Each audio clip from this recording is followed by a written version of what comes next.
2 heures avant la date de l'opération,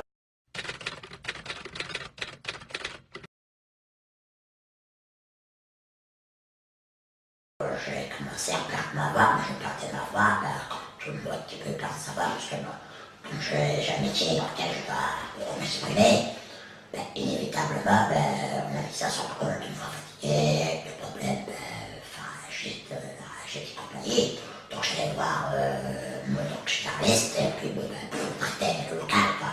Et on allait un peu loin, quoi. Quand j'ai commencé une dysphonie,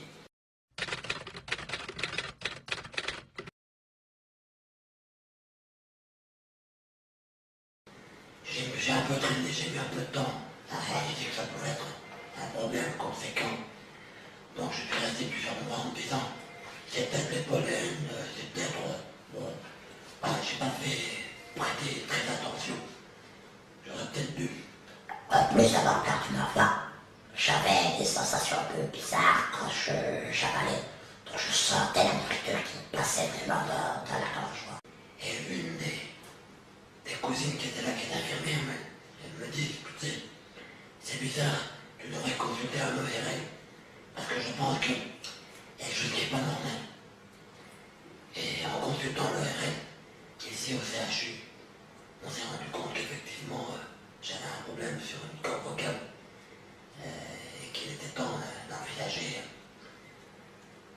un traitement. Je ne savais pas encore ce qu'on allait me faire. Donc entre la première visite, que lui a vu que c'était pas joli, mais il a fait toutes les analyses. Donc j'ai fait un scanner, un PET scan, une biopsie. Je veux dire que sur 3 semaines, 15 jours, 3 semaines de temps grand maximum, tous les examens étaient faits, et à partir de là, il a programmé l'intervention. Alors je me dis, il y a 2 solutions, la radiothérapie ou la chirurgie.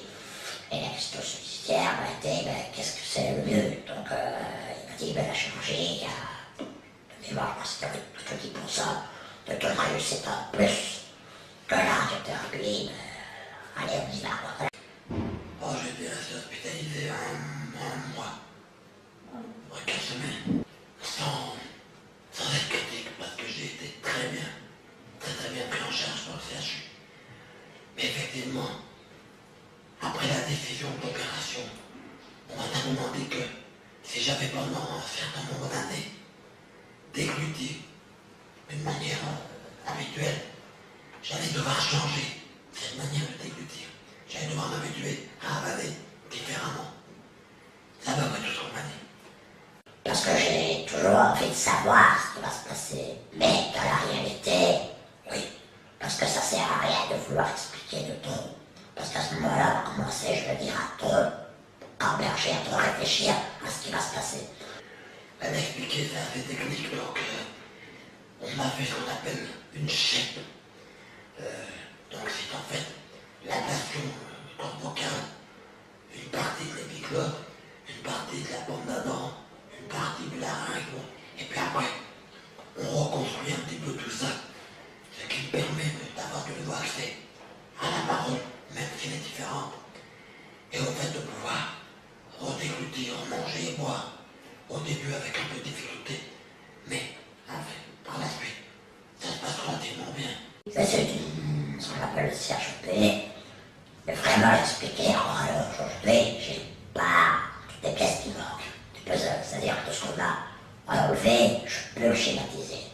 Mais, comme je ne suis pas professionnel de la partie médicale, pour moi, ORL, je ne sais pas vraiment appréhender jusqu'au dernier détail toute la partie fonctionnelle, moteur, qui a été, je vais dire, enlevée, et comment on a été reconstruit.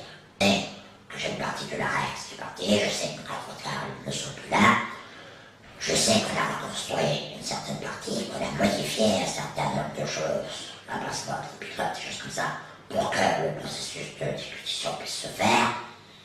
Mais on a un peu du mal, pour moi, j'ai un peu du mal à le mettre dans un schéma, voilà. Parce qu'il faut savoir que, comme le logopède l'explique très judicieusement, c'est que le fait de parler et de déglutir est mécaniquement organisé par les mêmes muscles.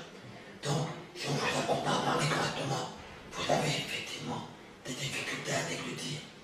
Donc, un travail indispensable de le couper. Afin de vous aider à comprendre l'opération, je vais vous expliquer quelques notions anatomiques de base. Le larynx se situe dans l'extrémité supérieure de la trachée. Reposant sur l'os hyoïde, il est constitué de 5 cartilages principaux. Une observation frontale du larynx permet d'observer l'épiglotte, le cartilage thyroïde et le cartilage cricoïde.